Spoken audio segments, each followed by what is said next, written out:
பசுமையான கிராமத்தில் பெரிய காடு ஒன்று இருந்தது. அந்த காட்டில் ஒரு பெரிய கருப்பு பாம்பு வாழ்ந்து வந்தது. அது மிகவும் நீளமாகவும் பயங்கரமாகவும் இருந்தது. எல்லா விலங்குகளும் அதை பார்த்தாலே பயந்து ஓடிவிடும். அதே காட்டின் அருகே ஒரு சிறிய பண்ணை வீடு இருந்தது. அங்கே ஒரு சிறிய மஞ்சள் நிற கோழிக்குஞ்சு வாழ்ந்து வந்தது. அது மிகவும் சுறுசுறுப்பானதும் தைரியமானதும். ஒரு நாள் கோழிக்குஞ்சு தவறுதலாக காட்டுக்குள் சென்றது.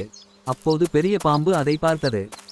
இன்று நல்ல இரை கிடைத்துவிட்டது என்று பாம்பு மெதுவாக அருகில் வந்தது. ஆனால் கோழிக்குஞ்சு பயப்படவில்லை. அது அமைதியாக சொன்னது, பாம்பே, நீ என்னை சாப்பிட்டால் உனக்கு ஒரு நாள் மகிழ்ச்சி. ஆனால் நீ என்னுடன் நண்பனாக இருந்தால் உனக்கு தினமும் மகிழ்ச்சி கிடைக்கும். பாம்பு சிரித்தது. நான் உன்னுடன் நண்பனா? கோழிக்குஞ்சு தன்னம்பிக்கையுடன் சொன்னது, ஆம், நான் தினமும் உனக்கு உணவு கிடைக்கும் இடத்தை சொல்லித் தருவேன். நீ என்னையும் என் நண்பர்களையும் பாதுகாத்தால் நாங்கள் உன்னை பயப்பட மாட்டோம். பாம்பு சிறிது நேரம் யோசித்தது. அதற்கு இதுவரை நண்பர்கள் எவரும் இல்லை. எல்லோரும் பயந்து ஓடிவிடுவார்கள். இறுதியில் அது சொன்னது, சரி, இனிமேல் நான் உனக்கு தீங்கு செய்ய மாட்டேன்.